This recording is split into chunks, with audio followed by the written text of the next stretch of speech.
Welcome everyone. I'm in Florida today, right here at the crossroads of State Road 60, Highway 441, and a lonely toll road exit on the Turnpike southbound. Right up here you'll notice a sign that says the historic Desert Inn. Well, I'm going to actually spend the night in this fantastic place, a place of mystery, hauntings, even suicides, and a very unusual tale of what's on the top floor that is off limits to the general public. And I'm going to take you inside not only during the day, but I'm also going to stay on the property throughout the evening. Join me, shall you?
At the top of the stairs lies something amazing.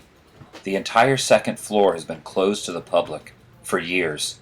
In fact, some employees and a lot of guests at the diner down below won't even set foot up here. This entire area used to be home to travelers as well as a place of ill repute, a bordello.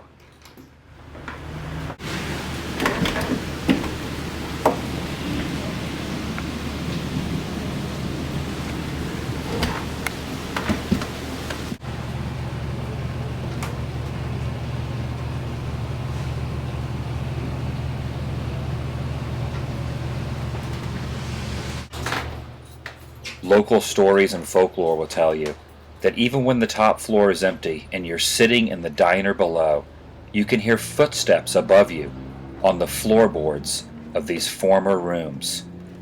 Some say ghosts, some have no explanation, all depending who you talk to. According to some, you can hear laughing, giggling, and yelling from the windows.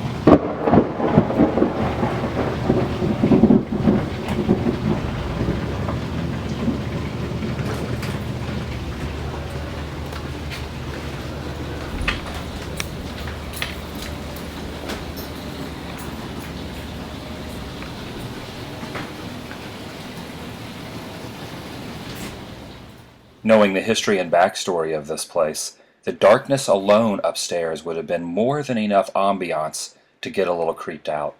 However, the unrelenting Central Florida storm outside definitely added to the experience.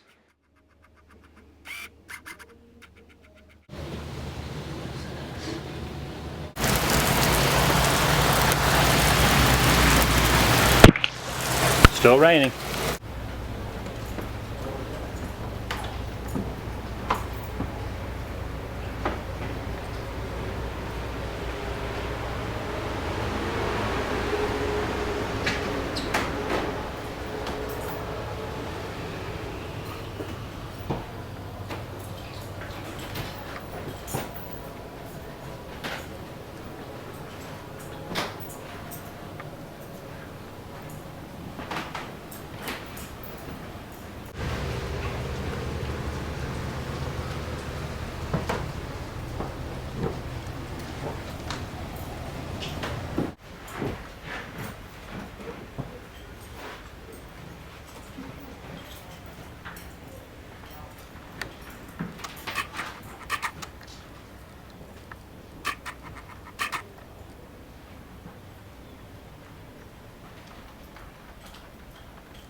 The roof's leaking. You can hear the water dripping from the roof down to there. That's actually the original painting of the madam whose room this was. Right there on the wall. Still there.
You can actually see there's two separate areas of the motel.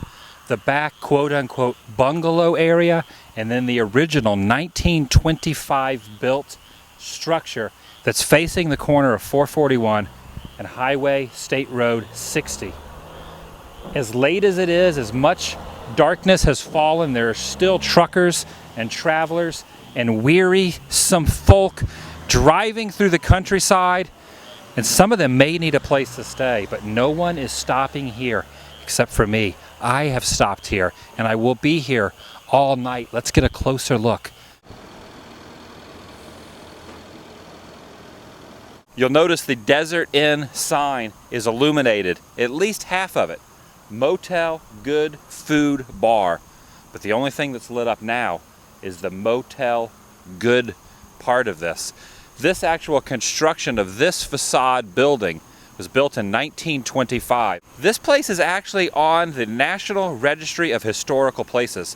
The former owner once did a news interview in a paper and quoted, "This was the very first whorehouse on the National Registry." Very interesting.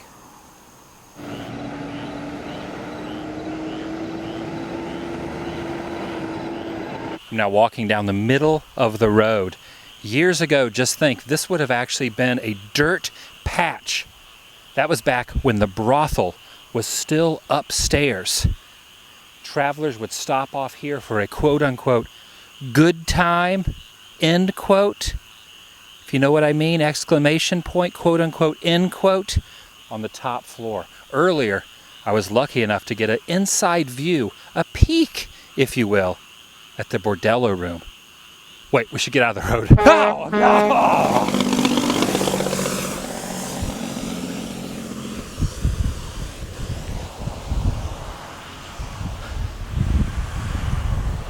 Can't be too careful out here.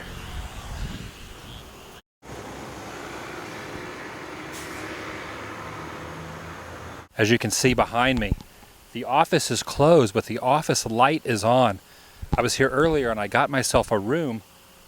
I'm in room number 3, but just 2 to 3 doors down from me are part of the history of this place, which is a little bit scary, a little bit frightening. Room 5 and room 6. Room number 3 is the room I'm staying in. You can see the light I have left on through the window there. But just 2 doors down, in room number 5, a lady checked in years ago. When housekeeping showed up to clean the room a couple days later, the woman was found dead, a self-inflicted gunshot wound to the head. That's in room number 5, just 2 doors down from room number 3 that I'm staying in. Room number 5. Room number 5. That's room number 5. Right next to room number 5, of course, is room number 6. And in room number 6, the story is told that a gentleman checked into the hotel, fell asleep in the bed with his cigarette lit. The mattress combusted, burned him alive. That's in room number 6.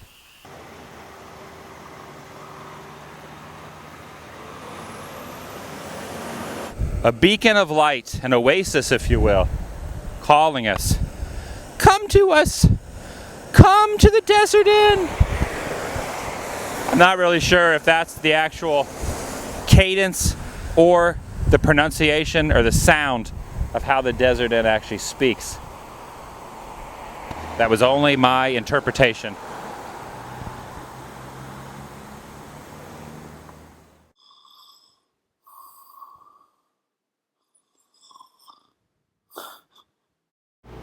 Good morning. Successfully made it through the night. Let's see what time it is.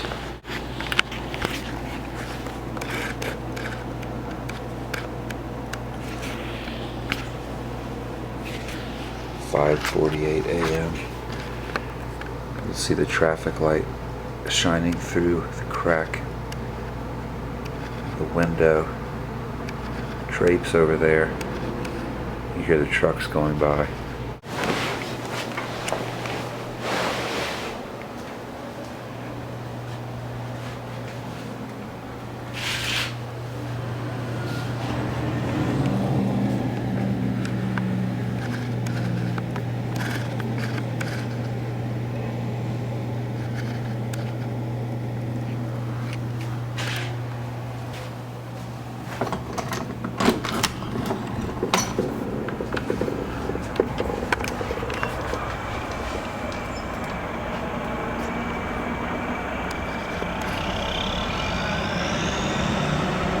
Success.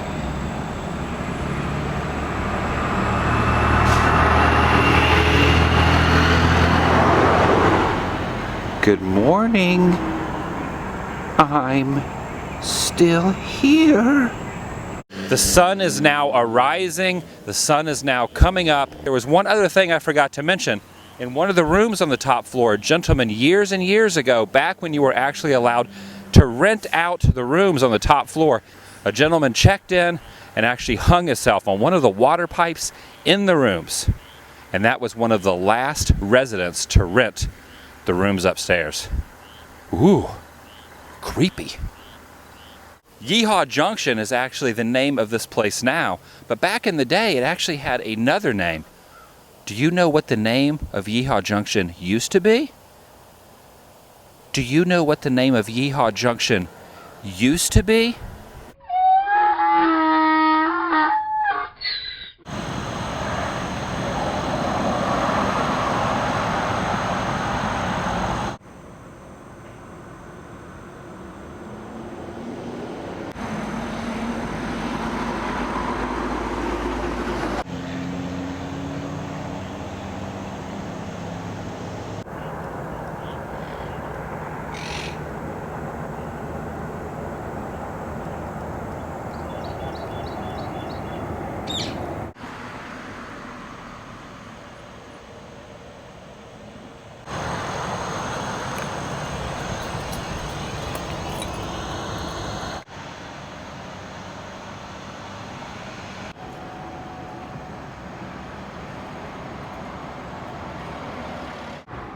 After a full night of adventure and very little sleep, I figured I owed it to myself a good hot meal. I ventured down to the diner, which was absolutely amazing. Not only because of the food, which, by the way, that bacon you see right there, some of the best bacon I've ever had in my life, but also because of the history, the knickknacks, and the wonderful things that abounded on the first floor of this historical place. From the old school bumper sticker placed on the wall, to this set of bullhorns dangling from the ceiling, this place had it all. A little bit of history in Central Florida, tucked away from the rest of the world, almost in the middle of nowhere. If you ever stop by, definitely do not hesitate to stop into the restaurant. In fact, this is probably the best part of the entire property. Yes, the creepy Bordello is upstairs, looming over us, and this place will always be on the National Registry of Historical Places. But inside is some of the most wonderfully fantastic stuff you'll ever see. The stuff that makes Americana great. Roadside attractions and quirkiness at its finest. So definitely do not let this place pass you by. If you're in the area, stop by and see the jackalope. Beware, because while you're eating, you might get attacked by one of these friendly rubber spiders. Don't be too alarmed though. They're not real. They're made of rubber, and they're attached to this fishing line string, which stretches over your table down behind the bar. The waiter or waitress, or maybe the owner, plays the joke on you by sliding the spider down on your head or your meal. A little harmless fun here at the Desert Inn Diner in Yeehaw Junction. The Desert Inn in Yeehaw Junction. Make sure you bring a Sharpie with you. Take the top off of that there Sharpie, and you can leave your name here too. Just like Adam the Woo. Y'all come back now, you hear?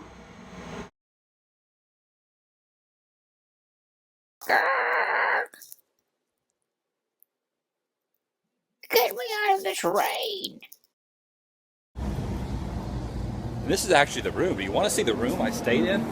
Room number 3. You want to see the room that I actually stayed in last night? Ooh, look at this guy. He's saying good morning also. When the nighttime is around, the illumination. The Desert Inn was the only thing that actually protruded through the air and the darkness, the nether regions, if you will. It's amazing how much traffic actually festoons down the roadways. Where am I going with this? A couple days later, when room service, no, there is no room service. And for whatever reason, who knows what his... I don't know what to say. Out of everything that's interesting and peculiar and quirky, the original name to Yeehaw Junction, well, that's because when the turnpike exit, right down that road, came into play, they decided, after building a Greyhound bus station also down the road, which no longer exists, they did not... I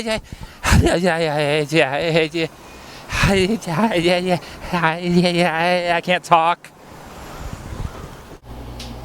Honey?